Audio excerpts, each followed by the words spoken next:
I'm going to let you carry on, Ken. I mean, we kind of did Battle Network Stars, kind of did Crash Course. What else you got for us that you're dying to know about Olivia that you haven't learned in the last 2.5 to 3 hours of it? Those are the big ones. Those are the ones that I got the most questions about, not going into in detail. And, especially Crash Course. And I think we talked about Wayne's World 2 a little bit, about playing the sort of Garthette and that was one of the others as well. Yeah, that was, it's funny, as time goes by, some of these things that you're talking about, in particular Star Trek, and we haven't really talked about that, but Wayne's World 2, they're cyclical. It's like you hit that 20-year time capsule, and people tend to like really look back in retrospect and sort of weigh it up as to whether it passed the litmus test of, quality and how it holds up. And there are things that just get sweeter over time because, art changes so much, and there's certain aspects of things that we've lost that we will revere more, I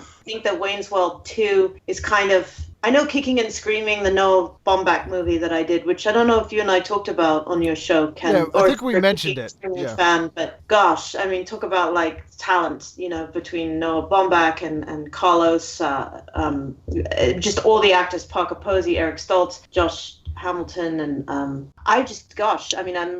really lucky to have done that film as well. And but Wayne's World 2 was, definitely like the 90s. I feel like I covered a really significant, diverse and comedy, dark comedy, drama, stuff that I did, a few independent movies, which really were kind of the first independents to really make money and bring a lot of people into the light, the writer, creators, directors. Bob Balaban's second film was The Last Good Time, which I did with him and Armin Mueller-Stahl and Maureen Stapleton and Lionel Stander and Adrian Pasdar. I think we talked about that. Yeah, we did mention that one. Because Adrian Pasdar's from Massachusetts. Yeah, and then Live New Girls was really cool. I mean, we did these movies for like no money. I remember talking to Noah Baumbach about Kicking and Screaming, and I had finished Greedy, I'd done it, and it took us 2.5 years for that film to get done. And it was about name value and getting the financing based upon name value. And not only that, originally I auditioned for the Parker Posey role, and that's who Noah felt that I was more right for. And I was like, no, I really like Jane, And it's like, well, why do you like Jane? I was like, well, because she has a retainer and she's kind of a nerd, but she's super smart. And she's a writer, and I just feel like her beats, like I'm just more in her head. I feel like her timing, she's idiosyncratic. She knows how to stand up for herself, and she's her own woman, and she's at that age already, she knows who she is. And he was like, well, Jane, he's like, well, the Kicking and Screaming is like my autobiographical story, and Jane was like my girlfriend in college, and like I have very specific views about who plays Jane. And it's like, well, are you trying to give me a hint? He's like, first of all, Jane's like a brunette, and I really see her this way. And your hair is unchangeable. Well, that's an easy fix, Noah. And so he's like, well, let me think about that. But you know what? Do you mind coming in and reading for it? And I was like, yeah, no problem. You got it. He's like, how's tomorrow? I was like, tomorrow's good.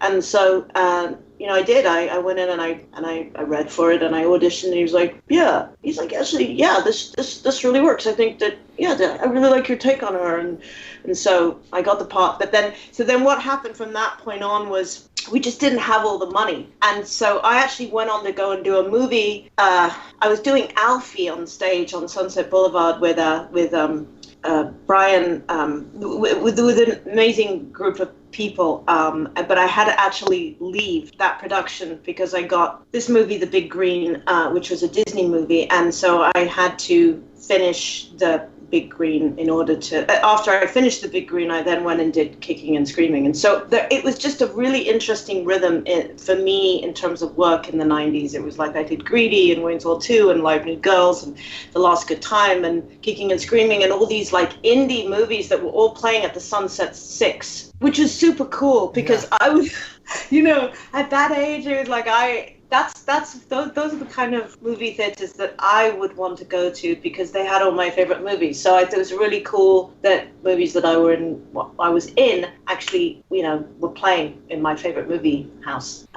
But yeah, and then Wayne's World 2 was interesting because I shot that at the same time as I did Greedy, and it was just one of those fluke things where I auditioned for for Greedy, and I got that role, and I had finished a movie with Dana Carvey and Kevin Pollak and Valeria Golino called Clean Slate, and Dana and I got along so well. Comedically and just personally, he was like, yeah, I'm doing this movie, I'm trying to cast Garth Vet, he's like, but I don't know any chicks that are funny enough. And I was like, he's like, because it's kind of a risky role. It's not glamorous. She's kind of a nerd, and I said, yeah, she's basically just got to just vibe with you and do whatever you did. And so we actually started working on it on Clean Slate. Like, he would go into Garth and he'd kind of do the thing with the mouth, and then I'd kind of follow him. And because the read through, he's like, well, I already had a recognizable name. He's like, but you'll have to come to the table reading and kind of do your thing. And I was like, that's fine. And incidentally, at the table reading, they had me read like pretty much every female role except for the Tia Carrere role. Yeah. I don't know if I could have pulled that one off. Well, especially since it was established in the first movie already. Yeah, that would exactly. Have been, yeah. But I mean, even the cast in that, Christopher Walken, Kim Basinger, Barrymore, Chris Foley. Yep. And I just worked with Phil Hartman on Greedy, so it's like I Mike Myers and Dana. So, I'd literally worked with pretty much the entire Saturday Night Live cast around within a 2-year time frame. So it was really, really cool. And that read through was amazing because I just got to, play all of the different female roles. And Lauren Michaels was like, oh, maybe you should be a guest on our show. And yeah, of course, Aerosmith made a cameo. I got to meet them when I did the scene with the licorice with Dana. We talked a lot about, your roles from the 90s and everything, but as listeners of this show know, you've been doing a lot of current work. You just shot Code Black, Sex and Execs, and I know that Sex and Execs is supposed to come out in January. When will we be able to see you on Code Black? I believe in January as well, and there's other stuff coming out too. A film that I did called Blue Weekend, and which is a really cool independent movie, which is getting distribution, kind of a Sundance kind of film.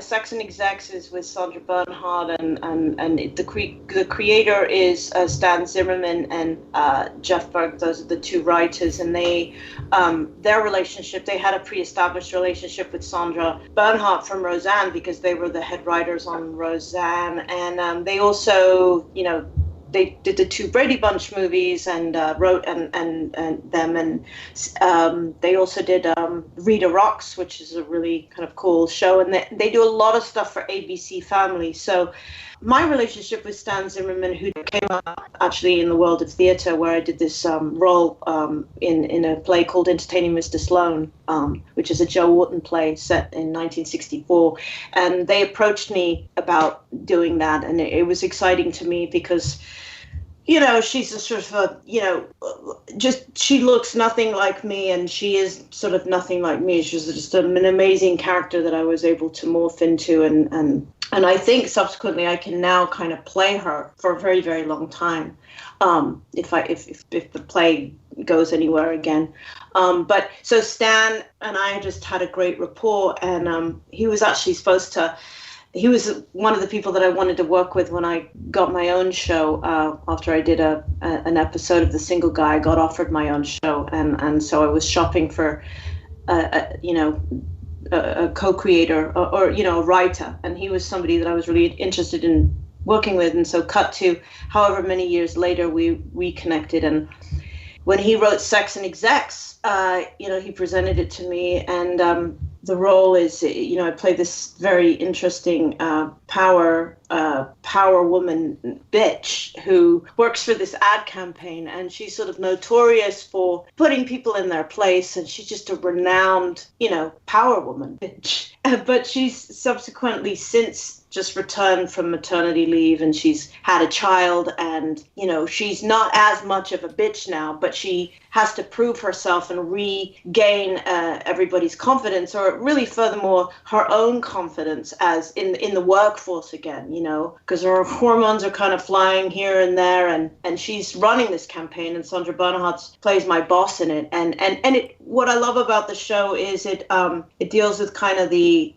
power struggle between secretaries and executives, bosses and executives. And so it's very cleverly done, how these secretaries climb the ladder to try and be an executive, and how it's kind of their biggest dream, and what they have to do to sort of appease their boss, and how the bosses, the execs, kind of treat them, and it's just really funny. It's very fast paced. Sandra Bernhard has a daughter in it who's started working in the office. She's become an exec, and she is kind of a fashionista, if you will, who walks around with with a camera crew basically the entire time that we're shooting, these episodes. And so we get to have fun and play around with the juxtaposition of, doing a scene, and it's really intense, and we're talking about numbers and colors for these. I'm talking about, let's say my character's talking about tights or something, then suddenly a camera crew kind of shows up, and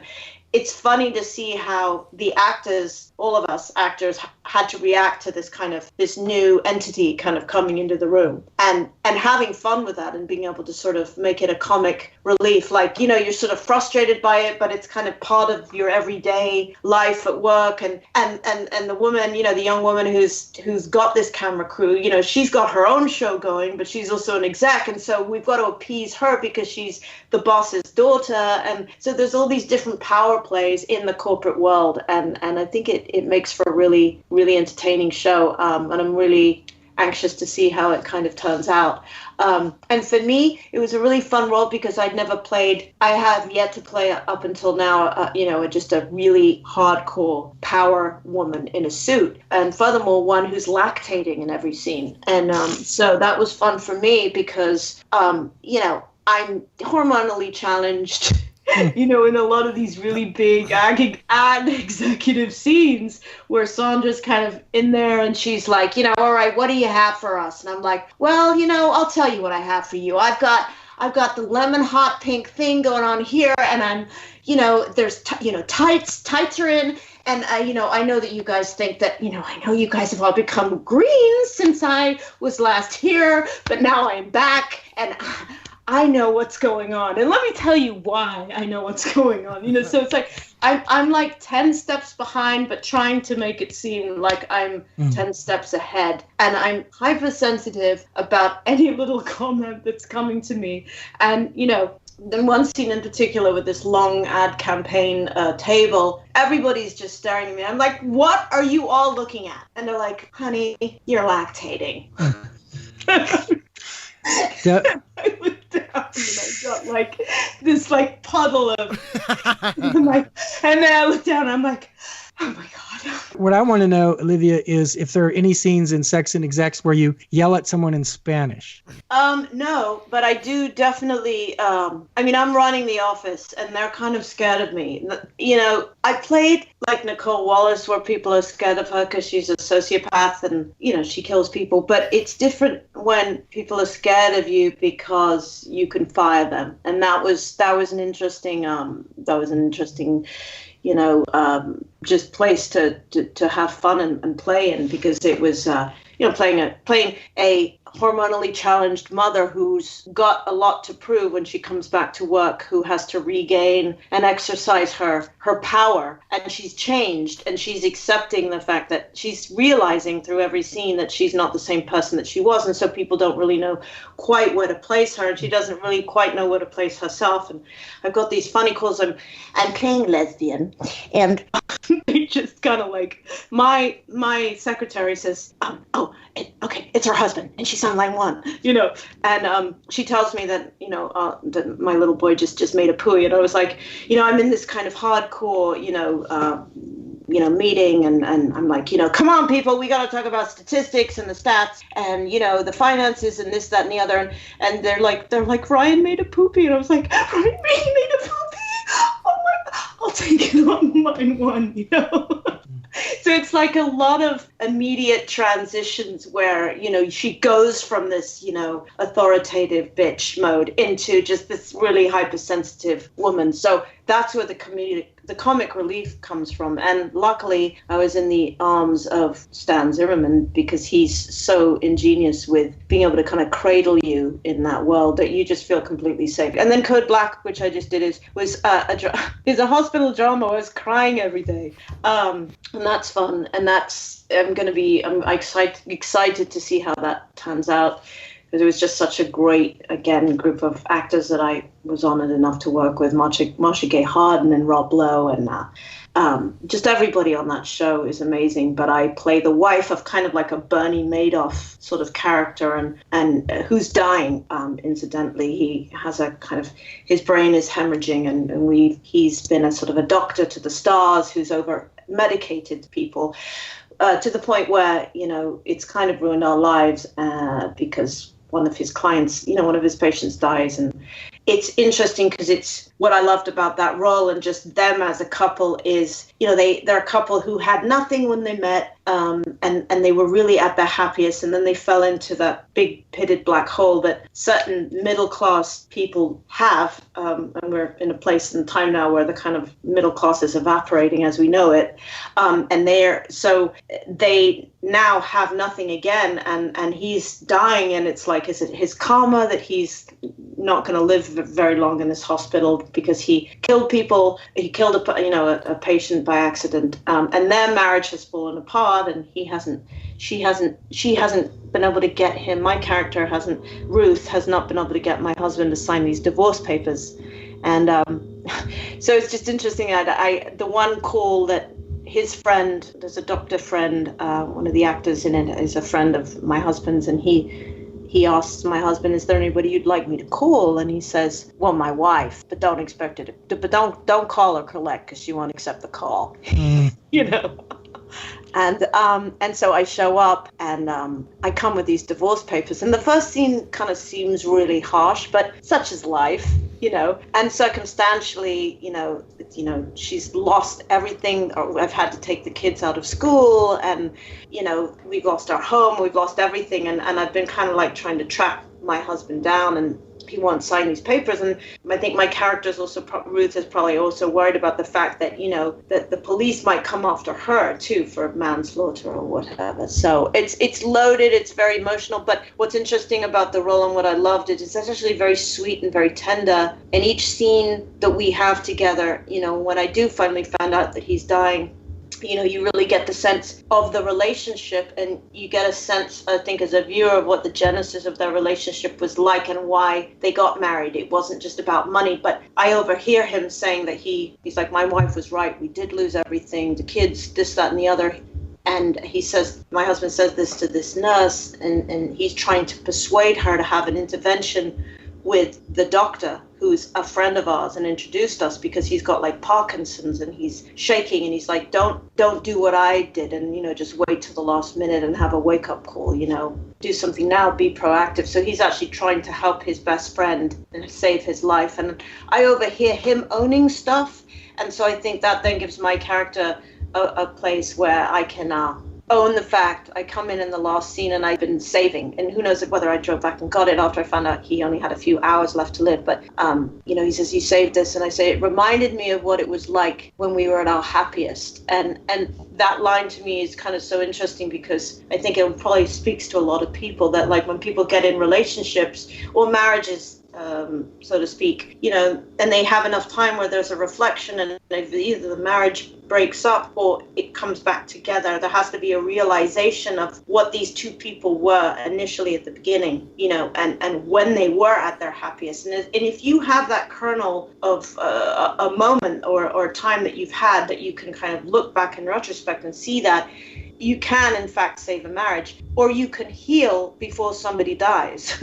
And I think that's what's interesting. And incidentally, my mom did pass in April, so I brought a lot of that into the role. And I was hanging out in hospitals for 2 months with her. So that role, which I also auditioned for, it's always so great when you audition for a role. It makes the work that much more raw, I think, because it's just yours and you own it. But I got to do a lot of healing with her. And what's nice about this relationship and this marriage on screen is that you see them getting to sort of heal their marriage before he passes. So they're two really great roles. Was that just a single episode, or was that an arc over multiple episodes? It's just a single episode at this stage. So you're just kind of the focal point for that particular episode. Yeah. That's what I would have guessed. Yeah, because you spoke with Ken about doing Weird Tales with Martin Short years ago, and you mentioned your character being a wife of a Bernie Madoff type. I don't know if you guys have seen the show Damages, but the Glenn Close show, Martin Short was on that. And Lily Tomlin played the wife of a Bernie Madoff type. In the next season, John Goodman, for some reason, that particular series liked to take comedians like Lily Tomlin, Martin Short, John Goodman, and put them in these really serious, dramatic roles. And it was really interesting to see Martin Short, because you mentioned how energetic he was, like at your table reads and stuff, and how he's, Ed Grimley and everything. In this, he's just like so serious. And Ted Danson's role is largely serious. So it's interesting to watch Damages, not only because it's a good show, but to see Lily Tomlin and Martin Short in the type of role you're describing now is pretty cool. So I recommend that. Good. Well, I want to thank Ken Reid for joining us today. Thank you. Yeah. Thank you, Ken. What a nice surprise to have you, and you just filled in so beautifully, and I hope you do more with us. Oh, thank you. I'm sure Tom was very missed, but I appreciate you guys thinking of me and asking for me to fill in. Yeah. Let's see which one we haven't done. Olivia was on your show. You were on this show without Olivia. Now you're on this show with Olivia. We'll have to figure out all the different combinations. Yeah, we'll have to see if we can do one maybe with you and Tom together. Yeah. Actually, seriously, Ken should just be a guest on Tom's Super Enthusiast radio show. And then we should just double brand it, make it an episode of Super Enthusiast and make it an episode of this. I think Tom should do the same thing with Olivia. You should do an episode of Super Enthusiast Radio with Travis J. Coleman, who's Tom's cousin, because he's a total trivia guy, and he'll go through your career as well. And then we'll just double brand it as Super Enthusiast Radio and this show. And this is probably the conversation we should be having off the air, but hey, whatever. It's getting very complicated now. That's okay. But my hope is that next time we get together, the three of us, maybe it'll be in Los Angeles, in person, in one room, and, do the in-person live thing like we did with your film director friend, Bernard Rose. Yeah. Well, actually, speaking of that, I have a little note to go out on here.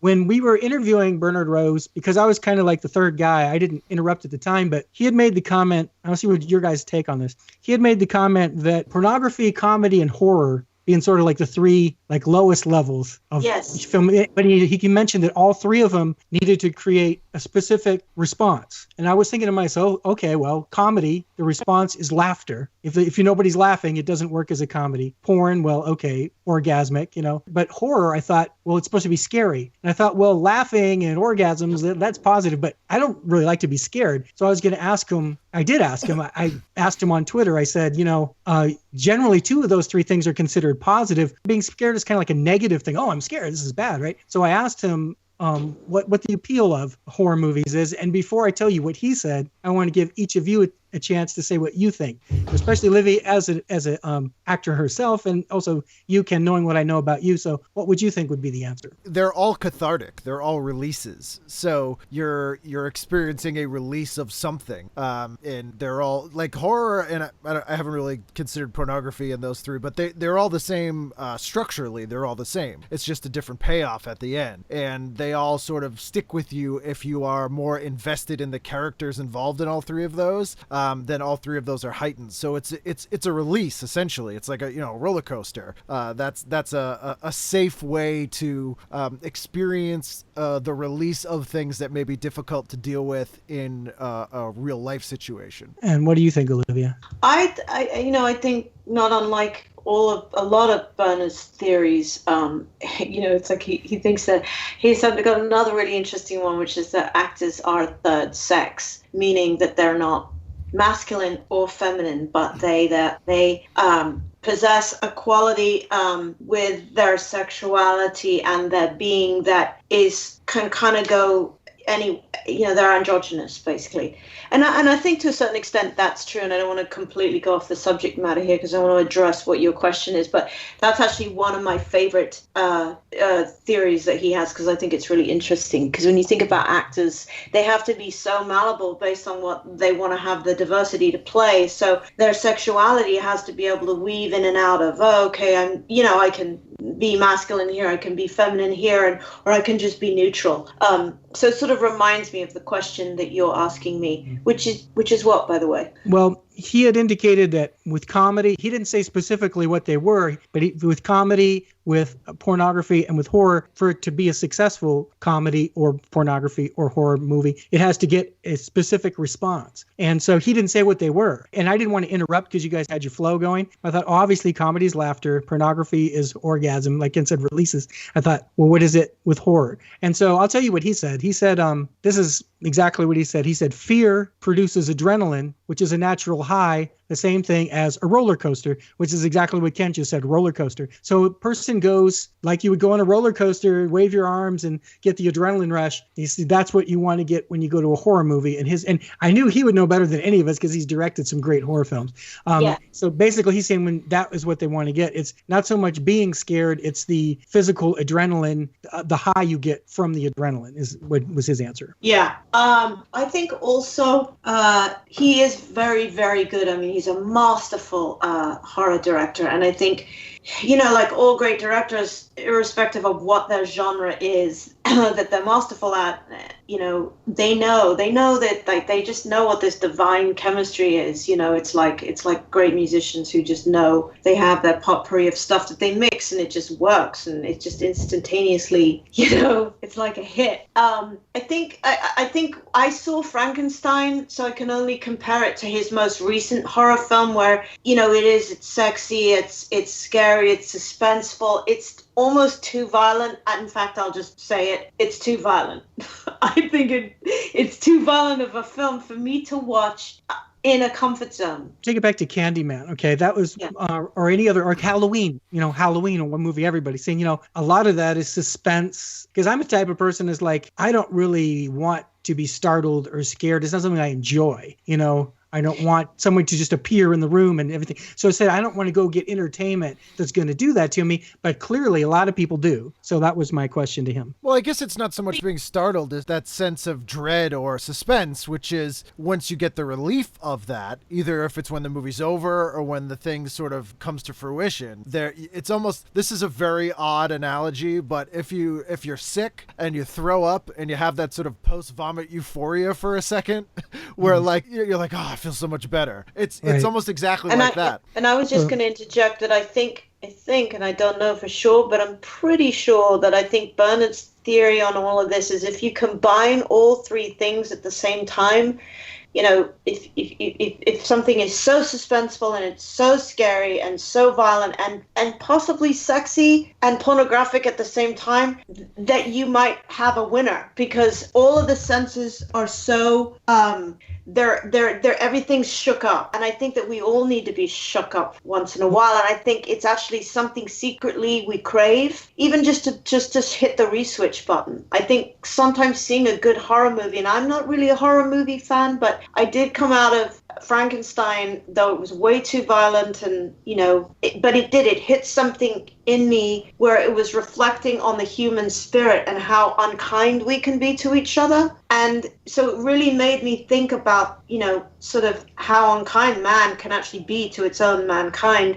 And it was like the right mirror. And I think that it was the right mirror because it had those three components. It had pornography, horror, and what was the other thing? Comedy. That's why I think Natural Born Killers, I was at Oliver Stone who did that, whereas it was Woody Harrelson. He and his girlfriend were serial killers. Right. And so the reason I think of that in terms of horror and pornography and comedy is they have this weird, I think Rodney Dangerfield was even in it, within the show, they have this weird evil sitcom where it had the beats of a sitcom, but it's just all hardcore and disgusting. It's like they actually try to satirize comedy in a horror, violent. I can tell Ken knows what I'm talking about. Yeah, I mean, not to sidetrack on a huge sidetrack here, but there's a British comedian named Chris Morris who is really twisted and great, and he did a lot of stuff with Charlie Brooker, who's done Black Mirror now, but he did a sketch show called Blue Jam. And essentially the premise of the sketch show was most jokes, like gross out jokes, the premise of them are actually very horrific. But because of the format of you presenting them in a certain way, they're funny. But if you presented them like the horrific horror movie style thing they were, it completely changes the focus. And the one sketch that I always cite is there's a sketch in that show where they're interviewing this guy sort of in a documentary style, and he's describing watching a guy climb up to the first story of a building and jump off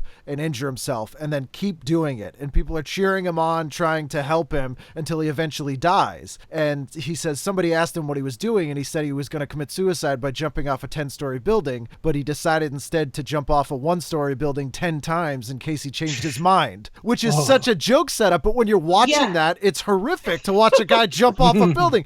And it makes you realize how intertwined comedy and horror are, and how just a slight shift in the focus of how you present those things really changes the vibe of the whole thing. That's a great point, because when Olivia brought in the topic of British humor and English comedy, we were talking about Eddie Izzard, and he was talking about dictators and genocide. And like, if you kill this many million people, you almost want to pat the guy on the back and say, well done. How do you kill that many people? You must get up early in the morning. You're a hard worker. He just puts that weird twist on it. But yeah, it's horrific content. Yeah. And I think the analogy you gave of like vomiting and feeling you go through something bad to feel something good is pretty apt. I mean, so basically everybody, according to Ken Reid, horror movies are vomit. They're just go to a horror movie. Yeah. Get a good mental, emotional vomit. Exactly what I said. And they really can be quite ingenious if they're done. Bernard was talking about Nick Rhodes, and God, I'm always saying his name wrong. It's Nick Rhodes. Is it Rhodes? Or Rogue. Oh, Rogue. Yeah, Nick Rhodes is from Duran Duran. Nicholas Rogue did like The Man Who Fell to Earth, and yeah. Yes, of course. Yeah, big difference. But so it's Ken Russell as well as the other filmmaker that Lear of the White Worm and all of that. So, I mean, these are really and Bernard too. I mean, they're really accomplished filmmakers. They're not just horror filmmakers, but they've kind of cornerstoned horror in a way that I don't think anybody else really has, because they just bring, it's not just about gore, it's about all these other things that I think that Bernard was talking about, that you need to have for a really good horror movie. And maybe that's been established because those people just have it's not one note, you know what I mean? They know what the secret ingredient is. He's an intellectual guy, so I know he wouldn't be approaching any of his movies, even like a so-called low-level horror thing, on the level of there would be layers to it, just knowing how he thinks. Well, even Amadeus, when you watch Amadeus, not Amadeus, Beethoven, Immortal Beloved, it's scary, and Beethoven should be scary. I mean, he's going mad, but you see Paper House, or even when you watch Candyman, I mean, that's kind of like what I was really excited about in terms of doing the interview with him, is I was really trying to sync up and make the correlation of, and he is an artist, which other artists also have, but it's rare in pedigree where you find an artist who has the repertoire that somebody like he does. When they've come out of making music videos, it's like they get a certain knowledge and wisdom and experience and then they go into movies, but yet they've already been making movies before they did the music videos. And so, and they're working with general public and Frankie Goes to Hollywood and all these, UB40 and all these, and then Roy Orbison, and then they go into making Candyman and Paper House and working with Gary Oldman. It's like, how does stuff like that happen? I mean, that's such an interesting career that, let's say it's just by chance, or it's just the artist behind the work navigating their shit because they have all of these finite interests in their art that they therefore transform into their work, and then they can come up with these theories because they can be philosophers about their own work. It's cool. I think that too, the one thing about horror especially is that it's when it's good, and even actually when it's bad, it may be unintentional, but it's always an allegory. So it always reflects, it's never about exactly what you're seeing. It's always about something else. Like Candyman, which is an absolutely brilliant movie, is about sort of the original sin of slavery. It's about poverty in America, and is also about how we can make sort of legends powerful based on our own fears. And it's a very layered and interesting movie. And when you look at the three genres of, comedy, pornography, and horror, they're all subversive. So, to your Eddie Izzard point, a very dark topic, you're being subversive about a very serious issue to sort of point out how horrific it is with humor, which is all sort of feeding into each other. And also it does something significantly different to the brain. It's so much more disarming when you're trying to make a point through humor. It's why animation is so brilliant when it speaks to people at such a different volume. When you can make a point in animation, it's just more disarming. People aren't going to take it on the chin as much because it's not really them. It's that much more removed from our society. It's like, oh, it's just a cartoon character. But no, in fact, you could poke it a lot harder and make a much deeper, powerful point because it is animation. So it's just about knowing how to, how you kind of, again, navigate your way through that. And it could be really, really unique, I think. I feel like I've created a second episode by bringing this up. We're like signing off and saying goodbye, and we go on this 25-minute tangent or however long it's been. It's all good. It's all staying in. But yes. I had asked him about that a long time ago, and I'd kind of forgotten about it. I wanted to find an opportunity to bring it up on the show, and I'm glad I did now with the two of you. Ken. I sure am glad we did it with Ken. Well, thank you. I could talk horror all day. It's one of my favorites. Well, I think we can safely predict that you will be back at one point or another for one reason or another, but we do appreciate your help. Thank you. Thank you so much. You're very welcome. And though Tom couldn't be with us, I thought we would miss Tom. thought we'd pay homage to him by spinning one of the tracks from his band Sons of Nothing as our outro here. He mentioned on an earlier episode that he'd never been through a Beach Boys phase or a Rolling Stones phase or somewhat surprisingly a Led Zeppelin phase, but this track is going to demonstrate he's definitely been through a Pink Floyd phase. I want to encourage everyone to check out the TV Guidance Counselor podcast. Absolutely. Thank you. Penelope Spheris, all the great episodes. He comes out weekly, and he has bonus episodes. Most people probably listen to Olivia's episode by now. You really kind of need to, because really what we did today was a continuation of that. So check that out. Now, you come out on Wednesday. Occasionally, you do your bonus episodes on Fridays. You have to stop doing that because Olivia and I own Friday now. Yeah. I'll put them on Thursdays. I'll put them on Thursdays and Saturdays then. Friday is now our personal possession, Ken. Fair enough. That's fair. Featuring Tom Bowers on bass and lead vocals from their 2011 Green and Gray album, here are Sons of Nothing with a song called Out of Order. And we'll see you next week. Looking forward.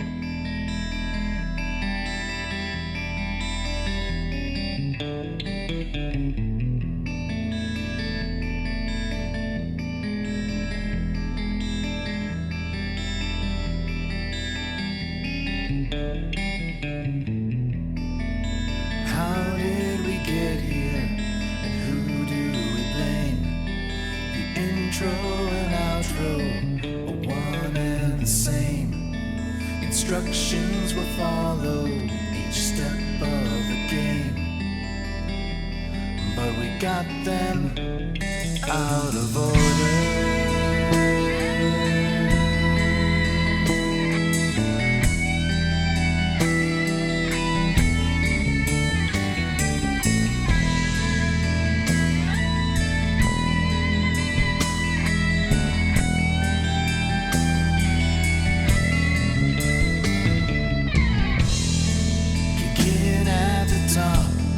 It's a good place to start. The middle gets muddled, the end falls apart. So put on your blindfold and pick up the darts, 'cause everything's out of order.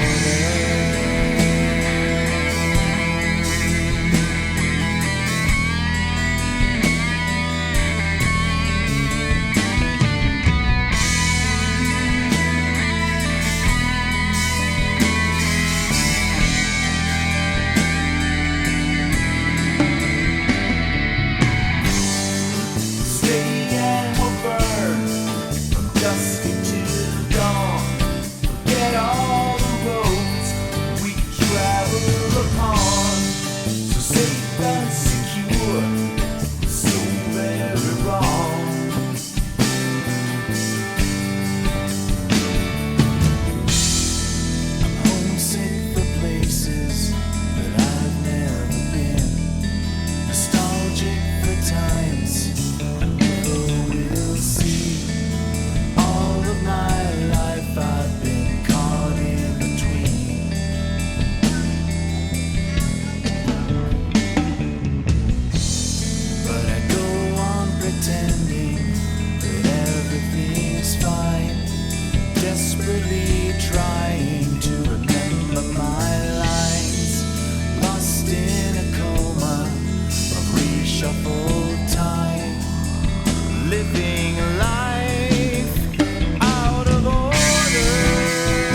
Intro and outro are one and the same.